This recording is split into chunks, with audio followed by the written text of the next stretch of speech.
Folks, with me at this time, it's a great pleasure to have one of the greatest wrestling legends of all time, man that has been a superstar in Japan and WCW, WWE, world heavyweight champion, the man they call Vader. Vader, thank you so much for joining us. You're welcome. Really appreciate it. And this is no ordinary interview for you folks watching. This is not a retrospective on his career in order or anything like that. We're going to be jumping around. We're going to talk about your illustrious career and stories, anything you would like to share with us. We appreciate that. The first thing, to get it off my mind as a fan, and many others, they certainly care. You tweeted out on your official Twitter that you had 2 years to live. What is your status right now, and what exactly did the doctor say? Well, I wish I'd never had tweeted that.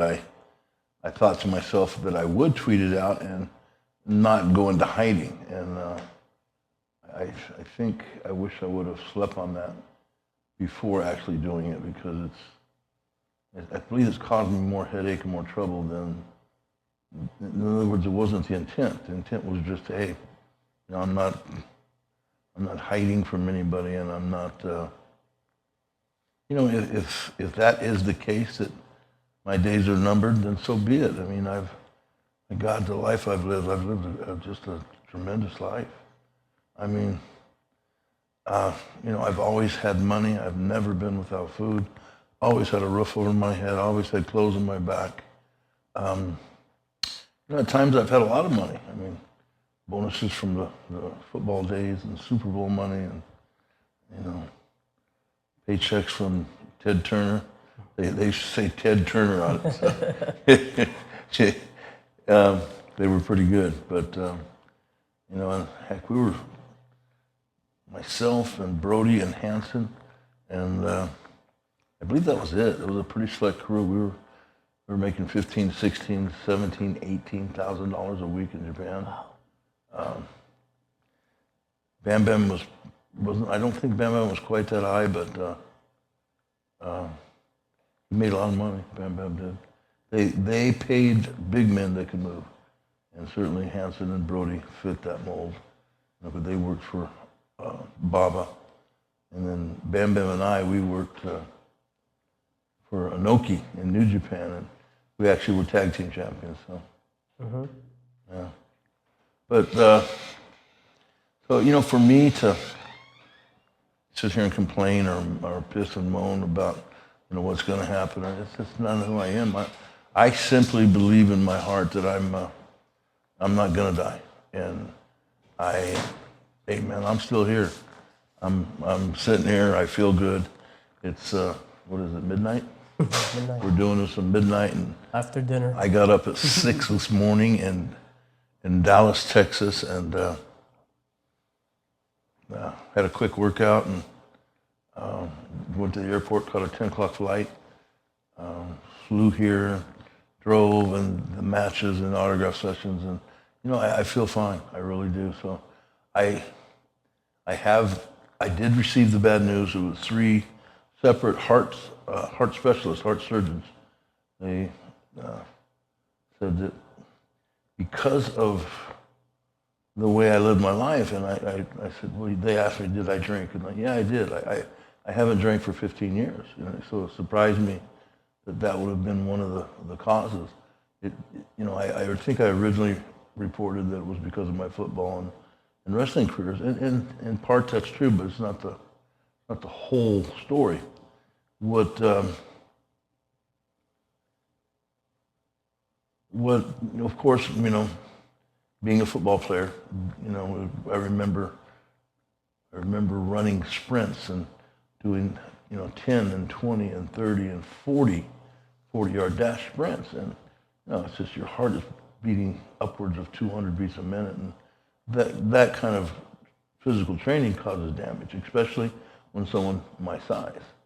I was 11 pounds at birth, 11 pounds 10 ounces, and 23 and a half inches long, and the unique thing about saying that's a very big baby, but I didn't go term. I actually came out. My mother was only, she says she's 5 foot, but she's 4 foot 4'10". She's just a little thing. So we were in the 7th month, 7 months and 3 weeks. And the doctor said, told my father that, my father tells the story proudly, or did when he was alive. He's passed now. So, but he used to tell the story to all his buddies and friends. The doctor had come to him and said, well, we don't know what's in there exactly, but if we don't get it out there, it's going to kill your wife. And it's too big and it's growing. And of course, they were talking about me. And so they induced labor at 7 weeks and 7 months and 3 weeks. So I was just shy of 8 months, and I came out at 11 pounds 10 ounces. So I was a big baby. But so I guess to say I've been overweight since birth. Mm-hmm. I mean, babies aren't that big when they're born. They're 7, 6, 7, 8 pounds. And then, because of weightlifting and football, I got big early. I remember I think I was close to 200 pounds in the 4th grade. And, I was a foot taller than all the rest of the kids in my class. I grew really fast early. And I remember my dad said, well, you need to go out for football and exercise the size because you're getting too big. And so I went and weighed in for Pop Warner football in Los Angeles, and I had to tell you, I think I was 7 or 8 years old, and they had me playing with 12-year-olds, and that was a kind of a bittersweet deal because they just beat the hell out of me, literally. These older kids, they didn't like the fact that this big young kid had to be on their team, and so I paid the price for that, but in the same breath, it made me tougher. I remember 1 year at that level, and then 2 years at that level, and then I kept losing weight. So I had 3 years at that level, and pretty soon, even though I'm still younger than these guys, I started dominating them. And so I think I was, 10 years old playing with kids that were 2 and 3 years older than me, but was dominating that group, just the way it worked out. So, I went on and we're talking about my life, and I wouldn't change it. I mean, some of the things I've done in football and being a high school All-American and a college All-American and a lot of people don't know this, but you were drafted by the Rams in the NFL. Drafted by the Rams and played in the Super Bowl, and so and then you actually have the ring, right, for the Super Bowl? Yeah. Super Bowl ring. You can see if you zoom in on that, I don't know, but that shows the year and everything. So, but I don't know. So, if I don't feel like I'm dying, and that's what the doctor told me. He said, Leon, you're dying, and you have congestive heart failure. And he went on to explain that he said, well, he asked me flat out, did you drink when you were younger? Because I haven't drank in the last 15 years. And I said, yes, I did. Did you drink a lot? Yes, I did. Did you do drugs, recreational drugs? Yes, I did. Did you use a lot at times? Yes, I did. And just part of being a Los Angeles Ram in the 80s. We played hard and we worked hard, we played hard. So that's just, it wasn't just me. I mean, every guy in the team was doing it. So, but so that was part of the culture in the 80s, growing up as a professional football player. And I'm not condoning it. I'm just saying, hey, that's the deal. That's the way. I've always thought of myself being a good person, but still, I can't deny that. But more to the point, he said, Leon, and as a big football player and as a wrestler, you were well over 400 pounds.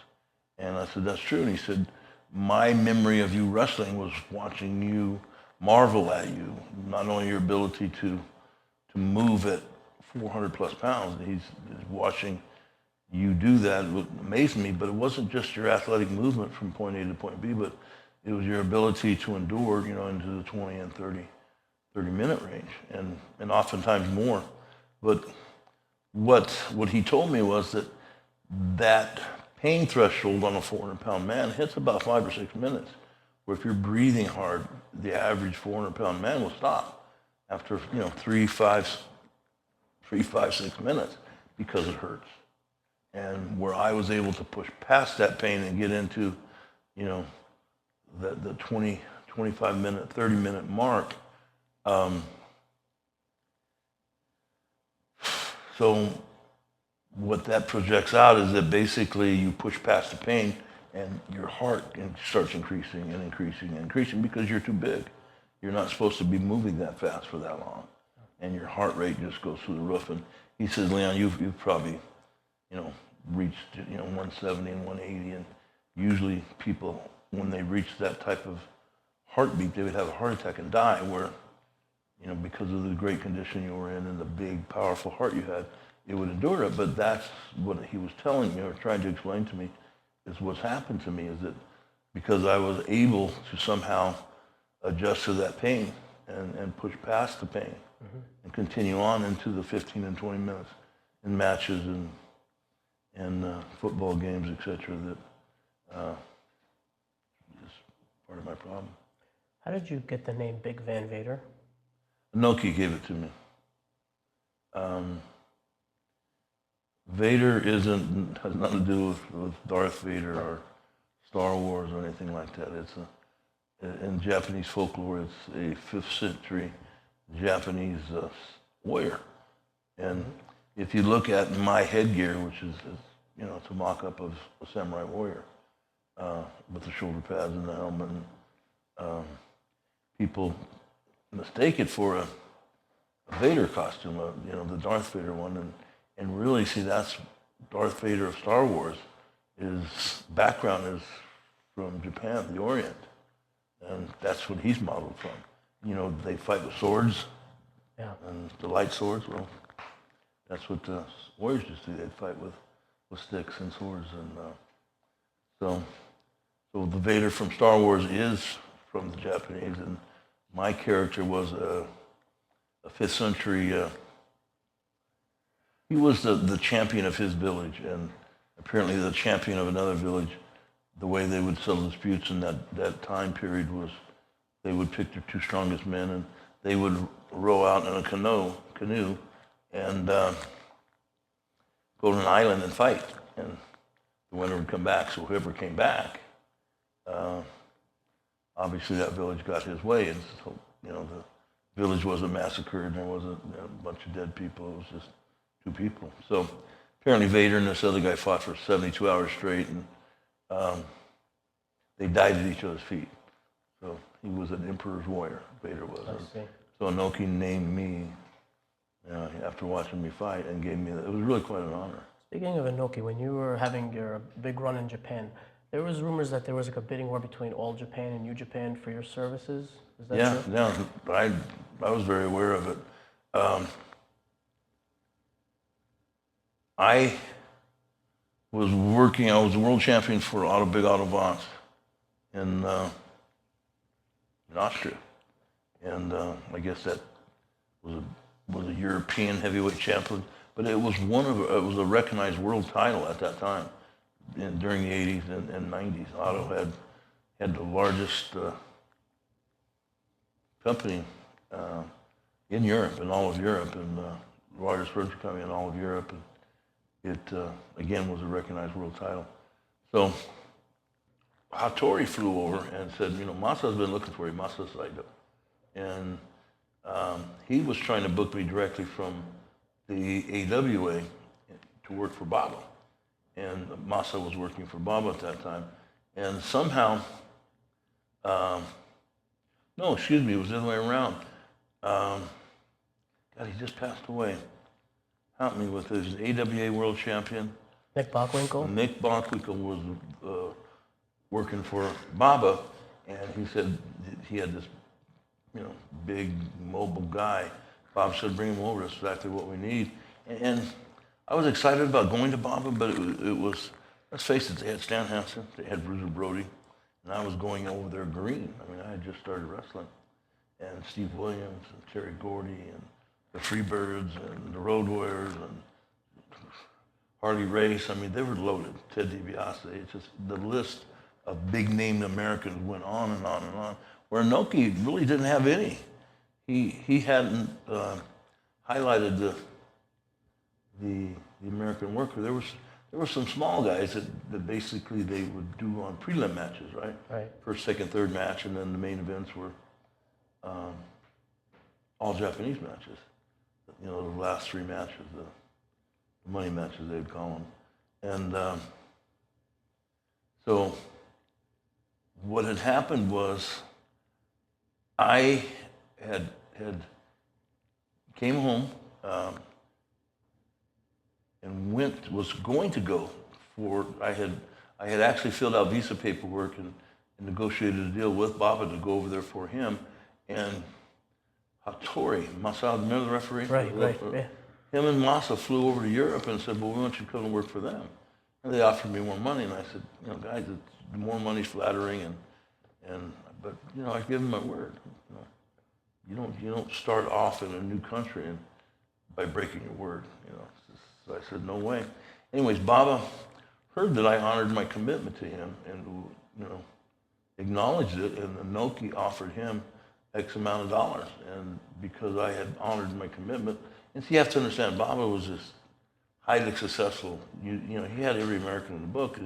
He said, well, you know, why would I just bury this kid just to bury him? Right. Because who knows? I mean, had I actually went to Baba, you know, I often wonder what would have happened, because the chances I got in New Japan, because I went there, and I remember I worked with Inoki that first night in at the Sumo Palace. It was a sold-out Sumo Palace, and the night where everyone rioted, and Inoki hadn't been beat he hadn't been pinned in a decade, and I think it was 9 years to be exact. And I beat him in like 2 minutes. Masa said, beat him up, knock him out, and pin him. What? I mean, and I had heard about Inoki being this martial arts guy and all that. I went out there and just laid him out, man. And they started burning their pillows, and they wanted to kill me. And so it was quite a night, you know, I remember asking everybody, you guys do this every night? Is this a normal thing? Burning their pillows. But from that night, they introduced the mask, the Vader mask, to me.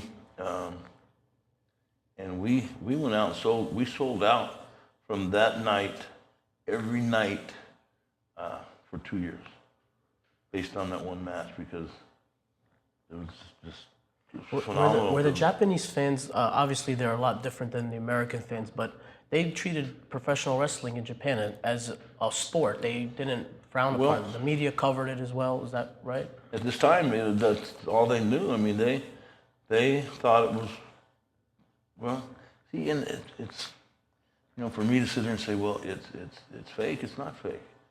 Wrestling is entertainment, pure entertainment. And wrestling, for me, is very easy to do badly. I mean, anyone can do it. And you see a lot of people that, you know, they're and I'm not trying to belittle anyone, but they're 5'8" and they've got a big belly and they're out of shape, and they don't look like a wrestler. They don't, you know, they're not athletic. And I said, yeah, I'm a professional wrestler. I've been one for 10 years, and they make it sound easy, but it's easy to be a poor professional wrestler, and a lot of people do it. But to be an HBK, to be a Ric Flair, to be an Inoki, Sting, you know, just there's a handful of us, and I'm including myself in that group, of elite workers. You know, I mean, there's no doubt in my mind Sean could have went to Japan and excelled. He would have had to fight over there for it. No one would have gave it to him just because he was Shawn Michaels. Rick was over there, but I don't know if I really don't know how he got over there. I mean, I know he did well, but was he like a Stan Hansen or a Vader? Stan Hansen or a Vader over there? I don't know. So I don't know how Rick did, but and I don't know how motivated he was to to do well because he was obviously making a ton of money here in America. So You mentioned Shawn Michaels. Vince McMahon was really high on you when you came into WWE, and you were supposed to win the title. Is that true? yeah, I was told that, but things change, and it's just something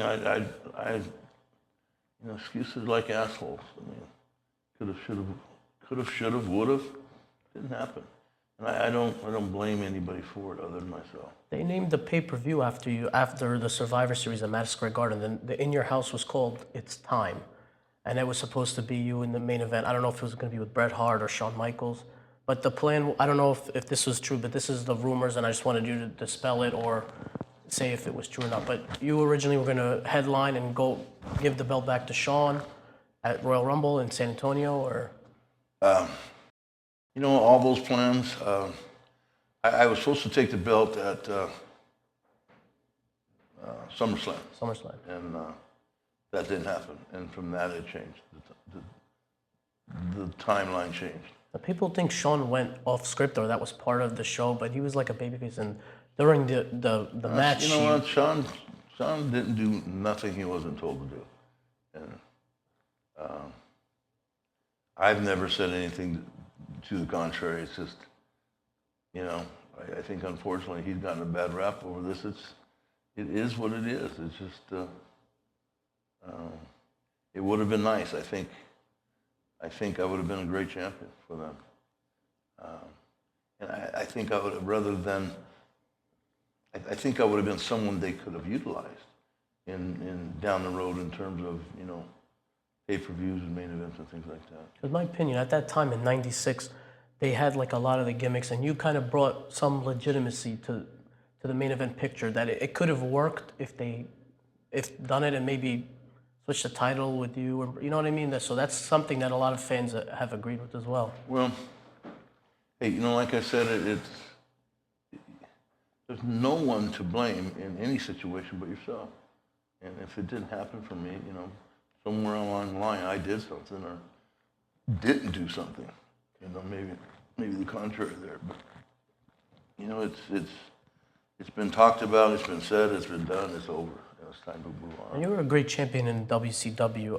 Was Sting your favorite opponent working with in WCW? And if not, who was? Well, let me say this. You're talking about the championship I never had, and I've got 4 world titles in Europe. I have 3 world titles in Mexico, and 4 titles in the WCW, and then 12 world titles in Japan for 4 different companies. So, if you want to talk about world titles, I've got like 24 of them, something like that. I think 18 singles, I don't know. I've lost track. Was Sting your favorite opponent?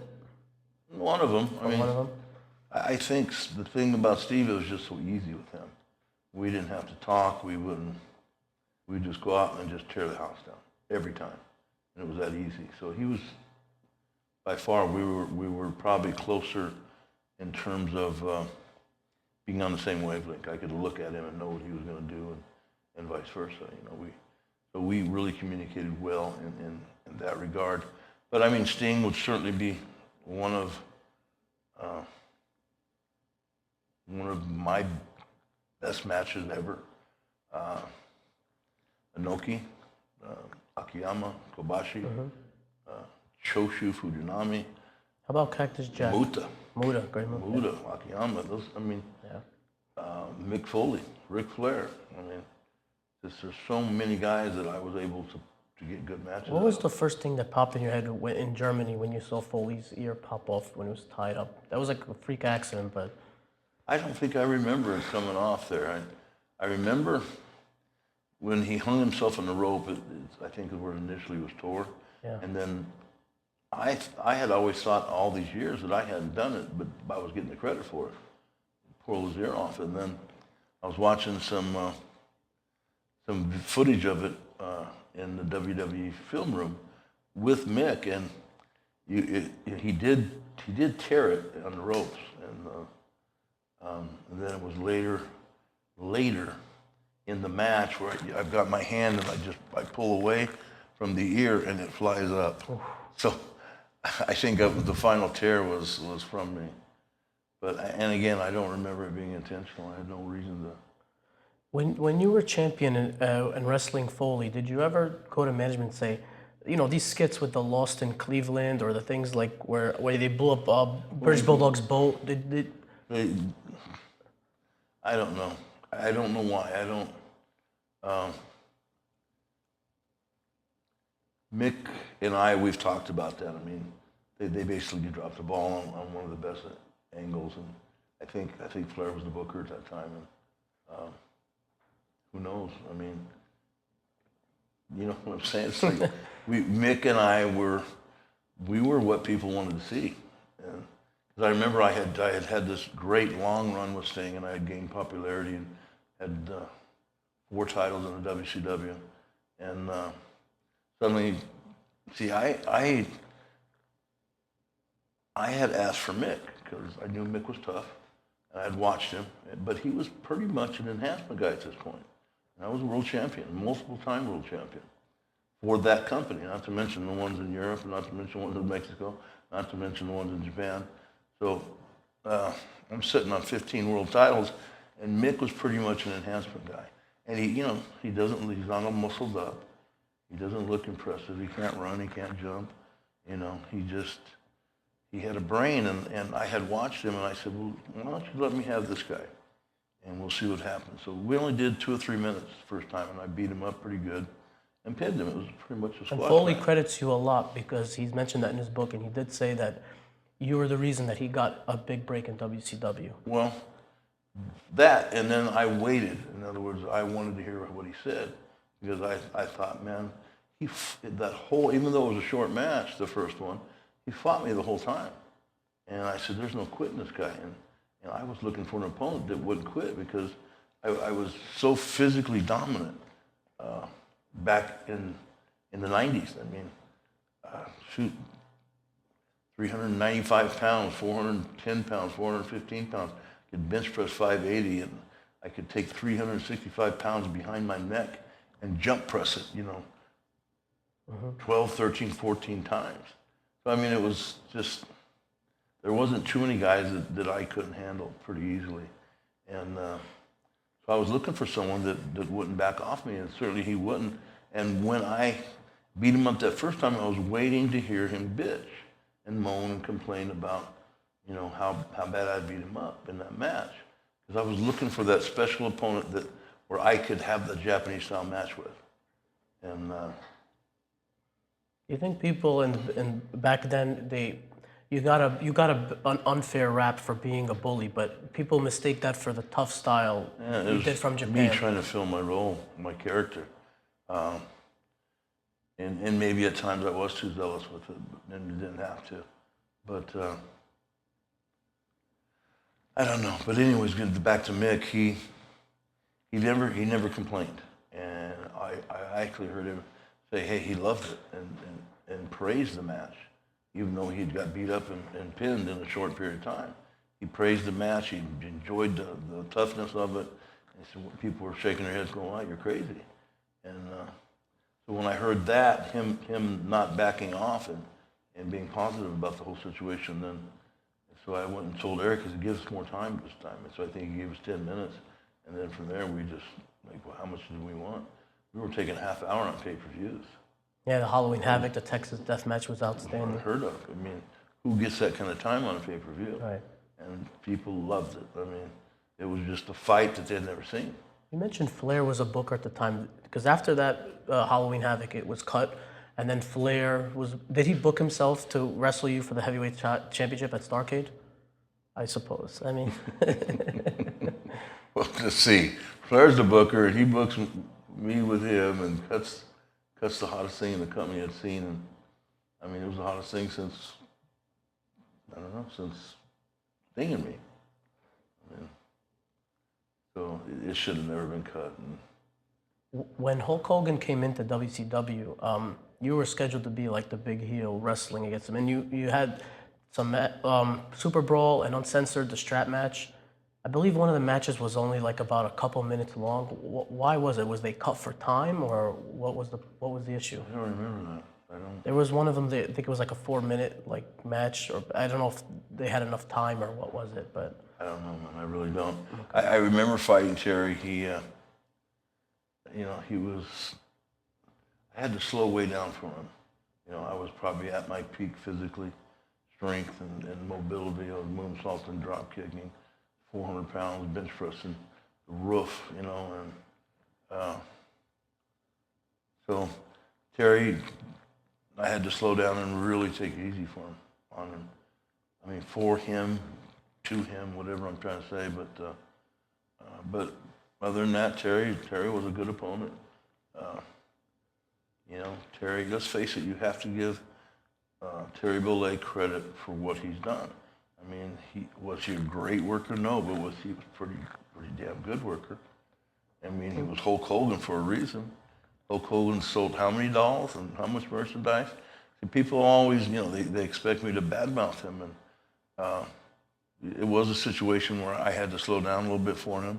And he was Hulk Hogan; you couldn't hurt him, and you had to protect him in that regard. But hey, he's a pretty good worker. Pretty good worker. He threw a great right hand, and like I said, he's put more asses on seats than I have. So, and I've put a lot of asses on seats. In Japan, I put asses on seats. I mean, Europe, Mexico, I've put asses on seats everywhere. Main event in Tokyo Domes. And, did you enjoy Harley Race as a manager? yeah. Harley was like a walking encyclopedia of knowledge, and just, Harley, I need a hold. I'm going to Japan. That was part of my contract. They had to let me go over there and work in Japan. Because it was making the big dollars over there. And I didn't want to give that up, because I thought, having two high-paying income streams was smart, because if one left, you could always have another one. And turned out I was right with what happened in WCW. But Harley was just, wow. He's tough Harley Race, and very, very smart. Smart man, I think, period, but really just a genius as far as wrestling goes. I mean, he has 1,000 holes, and I remember going when I was working for that shoot group, the UWFI in Japan. Right. And those were some tough matches, and he was schooling me on how to block and kicks, and how to hook submissions, and I mean, I learned a lot of submissions. I was pretty dangerous at one point there, so he really helped me. I enjoyed being with him, and I think probably with Harley was some of my most productive time as a wrestler, because it was Vader was like, hey, Harley, what did I do wrong in this instance?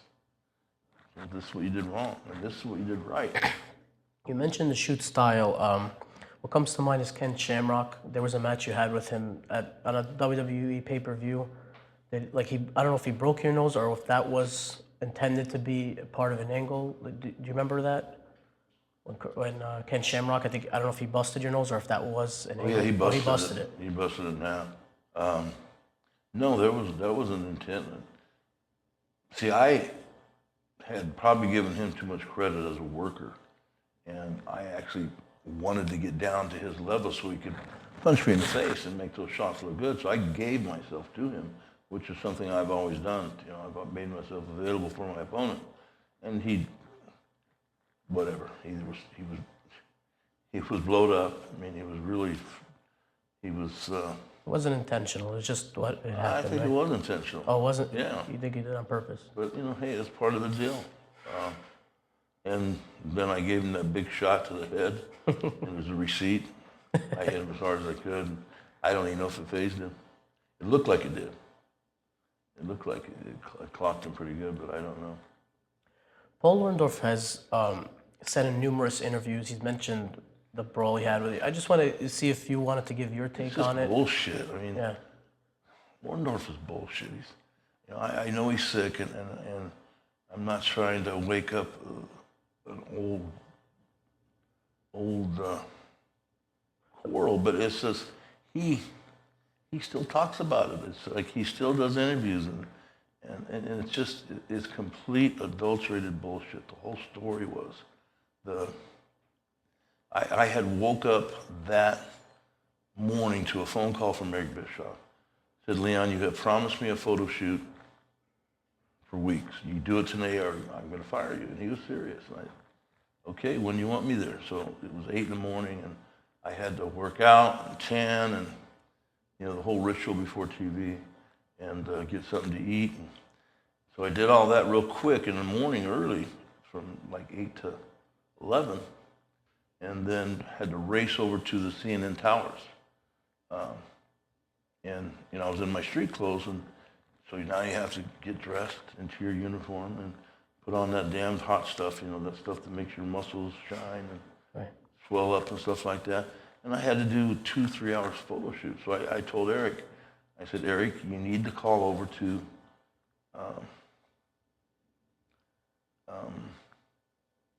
I don't know, I forget where. There was a certain name we called the place, but where we were shooting television, where we always shot television. Because in a little studio. Like the CNN Center or the? No. I was at the Towers. Okay. On some empty office and had to go to TV where we shot TV. So I said, someone call.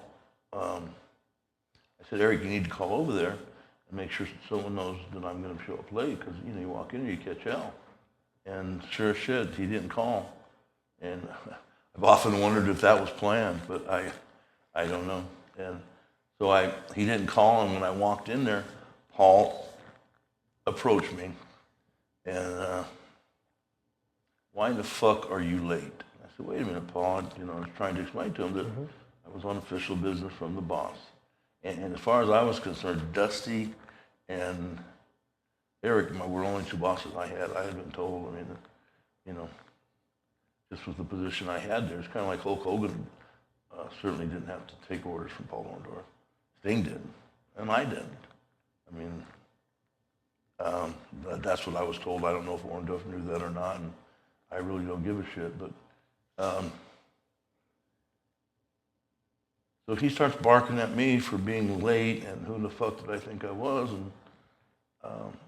And so I said a few choice words to him, and we separated. And so I had cooled off, and Terry Tater said, well, Leon, you know, I did call over there, and you were supposed to, you did have an excuse why you're late. You know, you were doing a photo shoot. He said, so it's okay. And I said, well, tell everyone that, you know, and I'll wait right here. And I don't want to start arguing about something that's really moot because, you know, I was doing what I was supposed to be doing. And he said, well, I'll do that, but right now we have to go do some interviews before they break to lunch. And that's what Paul was pissed off about because they wanted to break for lunch. And he was trying to help those guys out and take a break before they had to. And I understood that, but it wasn't my fault. I mean, I'm working. I mean, I was working and I was told by my boss, his boss, Eric was everyone's boss. So this time he got in my face and he's hollering and spitting and saying he's going to beat me up and he's going to do this and he's going to break my back and blah, blah, blah, blah, blah, blah, blah. And it wasn't just idle threats. He was threatening me. So I slapped the shit out of him like, motherfucker. I mean, I've been working. I can't say that, can I? No, you can say whatever you like. I thought to myself, you know what? So I slapped him right under his chin. His feet came off the ground and I mean, a man spits in your face saying he's going to beat you up, and you fat mother this, and you fat bleeping this, I'm going to beat your bleeping this and bleeping that. Hey, you don't have to tell me twice. I slapped him, and he was out. He was out cold. And if I wanted to, I could have jumped on him and beat the hell out of him. I could have just sat on him. And the thing of it is, Paul, during that time, he was crippled. He had his right arm. Right, he had a problem with his neck as well. So I mean, he was crippled, and he couldn't fight. He was 210 pounds. I was 400 pounds. He was bench pressing 550. It was like I could have murdered him. That's the whole thing. So when I slapped him, his head just misses the steel toolbox. And I think I'm getting tired of telling the story. And I freaked. I said, man. Because his feet came off the ground, his head kind of just misses the corner of this toolbox. I said, man, if he hits that corner of that toolbox, he's dead. And I don't care if I'm in the right or not. I don't care if he threatened me or not. I hit him first. And I was, to my attorney, I said it was justified that he was threatening me and verbally this and this and threatening me.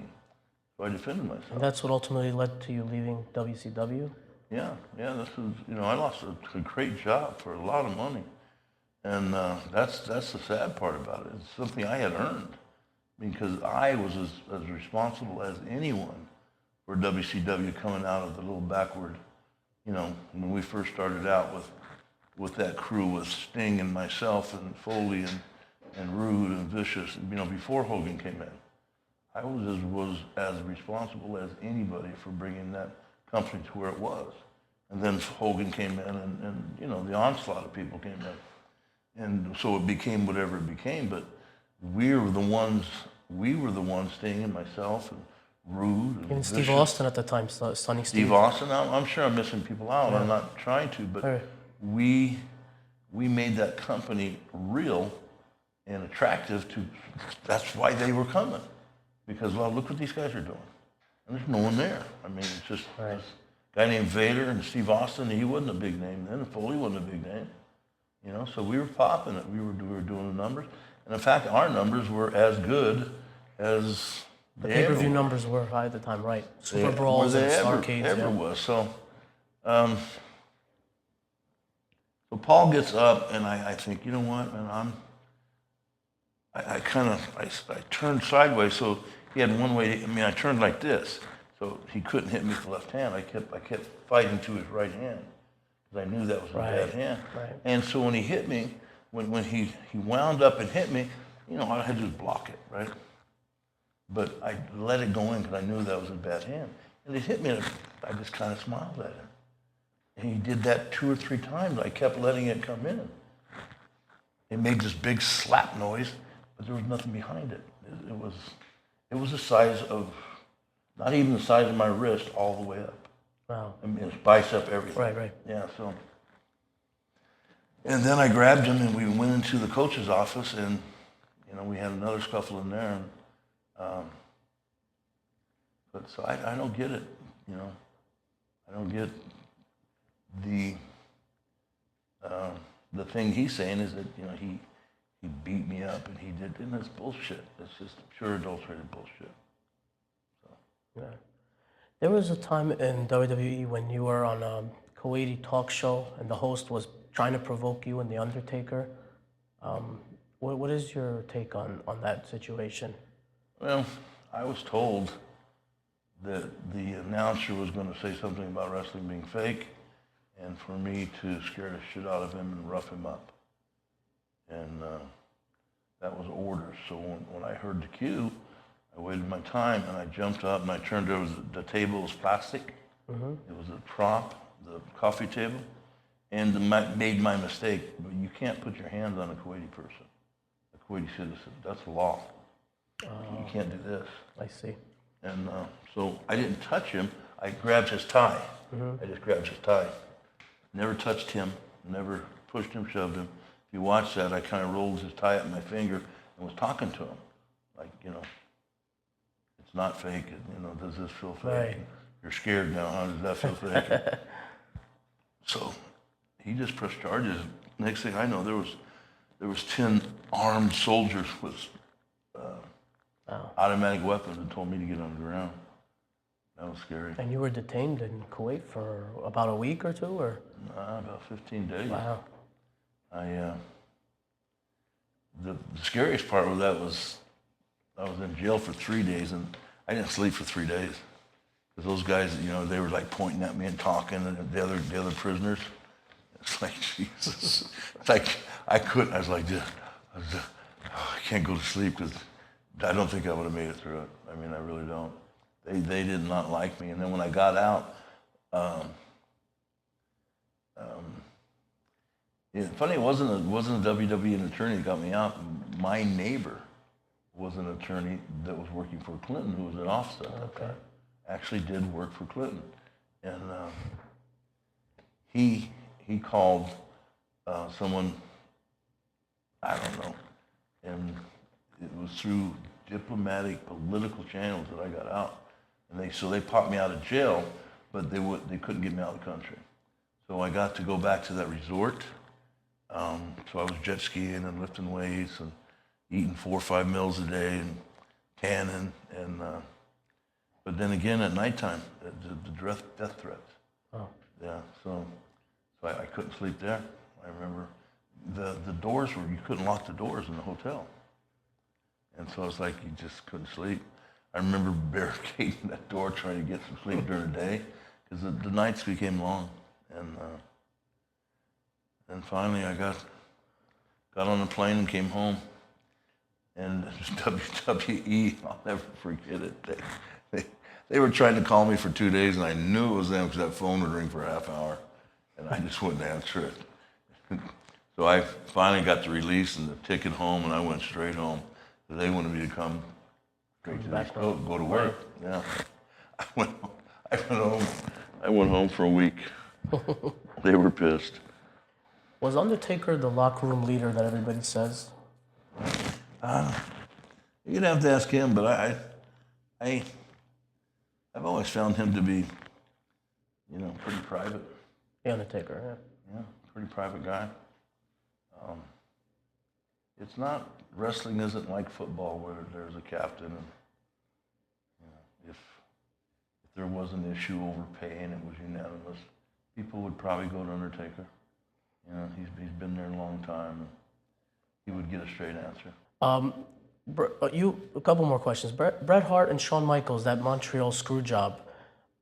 Is that the first time? Because in Japan, like Bret Hart. Well, okay. Here's the thing. Bret Hart has said that you told him that watch out after. Don't allow yourself to be pinned if you have a feeling that something might go wrong. No, I told him straight out. No, not if. I said, don't get in an ear fall. I said because if they have something planned, that's when it'll happen. The ref will count 3, and he said, not only I trust Hebner was the Earl Hebner, yeah. Earl Hebner. I trust Earl. I've talked to Sean. I said, you're wrong. I said, you're crazy. I said, you think the businessman that Vince McMahon is, he's going to allow you to go to the WCW with his belt, his world title? I said, Bret, you're not that important. Nobody is that important. And somehow he thought he was going to walk out of that ring with the world champion and take it to WCW. And there's no way. I mean, Vince couldn't do it for business reasons, financial reasons, but because it was wrong. It was wrong for, if he would have said, sure, Bret, I trust you. What are you, the idiot? You trust him? And with your belt to another company? And what, how many employees does Vince feed? He feed me. I didn't want Bret to take that belt down there. Boy, things could have changed real quickly. Yeah. And he was feeding my family and all the other families he was feeding.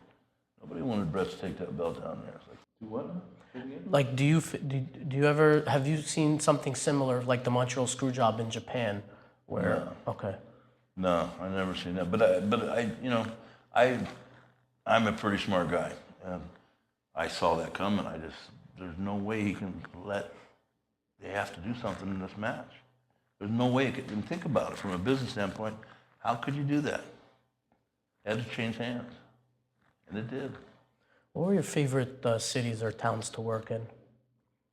You know what? I enjoyed my work immensely down south. I liked the fan base down there, and I liked the wrestler I was down there. I had freedoms because I was the world champion. And, to have matches with Flair. Like that one match with Flair, it was, I forget which one, but we did 30 minutes. And so I just told myself, Flair's a big star, but I was in charge. Right. In other words, I said, I'm going to stone Flair. I'm not going to give him nothing for the first 15 minutes. And has that ever happened in Ric Flair's career? First 15 minutes of a 33-minute match, he got nothing. Not nothing. In fact, and it was just, I just stoned him. Every time he looked like he wanted to do something, I'd nail him and just cut him off. And there's nothing he could do about it. I was too big and I was too strong. But that's just me. And I had tried to talk to him before the match about that this game plan I had. He kept, yeah. And so anyways, I just said, well, that's what I'm going to do, right or wrong. And about shortly after the 15-minute mark, I started feeding him a little bit and then cut him off again. I'd feed him a little bit more. And finally, I'd do something and hit a knee and grab him by the waist and pull him in, and boy, my face was there. Boy, he peppered me. And this comeback, it was probably the longest comeback I've ever had in America. It was like a Japanese comeback. It was a 10-minute comeback. He beat me up, and that people popped for 10, 12 minutes of that last. And it was probably the best thing we ever did. But, had I went to Rick and said, Rick, first 15 minutes, you're not getting nothing. Yeah, he was, no way, you're out of your mind, right? Yeah. So I didn't tell him and didn't really ask him. I just, hey, that's what I'm going to do. Boy, it worked out great because, it was just, that whole second half was all Ric Flair. And you have to give Rick credit because a lot of people would fold after something like that. And he's a real champion. He's the real deal. Were you there for the animosity that Rick Rude had towards Ric Flair? Did you ever see that? Yeah, they Rick didn't like Rick. Rude didn't like Flair. And Flair had the book, and that was the bottom line. Rick was the boss. So I didn't mess with that. And we got along good. I have a couple more questions. You have a favorite rib or road story? Who? A favorite rib or road story you could share? No, I really don't. Davey Boy used to rib me, and he'd put locks on your bags, and you'd have to destroy your, $150 bag to get into it that night because there was a lock on it. And that got old pretty quick, and you really couldn't do anything about it because they just didn't give a shit. It didn't matter how big or strong you are. If you go beat him up, you could go get a stick and beat him, and I don't think he would carry it. Just do it again the next day. So nothing you could really do, just smile until you get tired of doing it. How do you want to be remembered? I think that for a guy 400 pounds that I possessed unusual athletic ability. There's not many people my size moved the way I did. The agility, the athleticism, and coming. I was a professional athlete. And there was a lot of high school football players in wrestling come from wrestling, and maybe in some college, but there are very, very few professionals.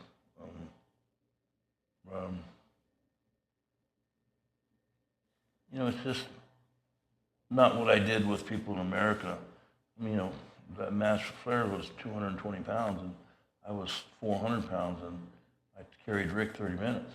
And if you look at that match, this is Rick, I'm sorry, but Rick was purple after the match. He was being interviewed by Mean Gene, and his family's all standing there, and his face was purple.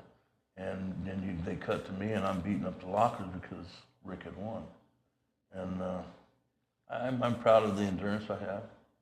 And again, going back to those doctors, that endurance that I displayed is part of my problem that I'm having now, is because I was able to push past the pain. And I remember, and Sting will probably get mad if he hears this, but some of those longer matches we would have, I would be getting up before him. In other words, I was pushing the pace with him in that 25, 30-minute mark. Final word to all your fans. I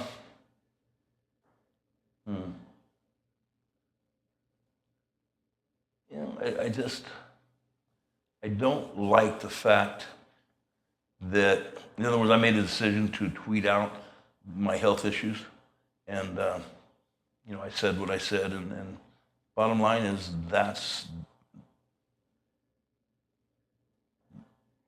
is what is my reality as I sit here today. And it's been 2 or 3 months since I made that tweet. But you know, if I'm supposed to die in a year or two or whatever, so be it. I mean, I lived a hell of a life. I really have. I've been around the world 20 times, literally. I've never missed a meal. I was an All-American in high school and college. I played in the Super Bowl, and I headlined, wrestled in Madison Square Garden. I've 20 plus world titles around the globe. I know, it's just, wrestling has afforded me, I've wrestled in China and Korea and virtually every city in Japan and Australia and throughout Europe. I mean, man, I've had beer in just about everywhere, a cold beer everywhere after a match. It's been a ball. So, you know what, if that's my fate, so be it. But I'm not afraid. I've never been afraid to live, and at this point, I'm damned if I'm going to be afraid to die. But I don't think I am. I'm not going anywhere. I just simply refuse to die.